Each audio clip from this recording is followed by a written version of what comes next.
Hello everyone, এখন আমরা হচ্ছে এসেছি দিদির বাড়ি। তো আমার দিদি জামাইবাবুর হচ্ছে 26তম অ্যানিভার্সারি সেলিব্রেশন করতে। তো ইলেকট্রিক ছিল না, একটু ঝোড়ো হাওয়া দিয়েছিল, তাই সেরকমভাবে কোনো ভিডিও করা হয়নি। তো এখন আমরা সেলিব্রেশন করা হয়ে গেছে, কেক কাটারে হয়ে গেছে। তো কী কী আয়োজন করা হয়েছে, রান্না করা হয়েছে, তো একটু দেখায়, ভালো করে দেখো।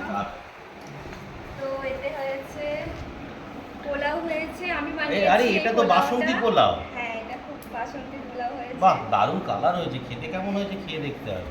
খুব টেস্টি হবে খেয়ে দেখবে। বাহ, আর এটা কিন্তু আমি করেছি। হ্যাঁ, এটা জামাইবাবু করেছে, শাহী পনির। শাহী পনির। হ্যাঁ, দিদির জন্য স্পেশাল। এটা আমার বইয়ের জন্য আমি রান্না করেছি শাহী পনিরটা। এটা বল। তারপরে হচ্ছে আলুর দম, কষা আলুর দম, কষা কষা আলুর দম রয়েছে। তো কালারটা দারুণ এসেছে। আর এটা করেছে আমার মেয়ে সৃজা, আমার মেয়ে। এটা সৃজা বানিয়েছে। এটাও হয়। খুব সুন্দর হয়েছে দেখে মনে আর হচ্ছে। এটা টেক্সচার থেকে মনে হচ্ছে খুব সুন্দর হয়েছে।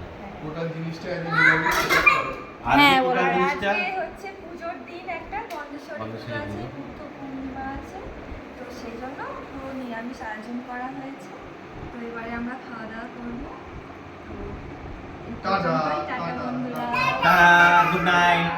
আমাদের কোনো টাটা করে দিয়ে টাটা। এটা সৃজা।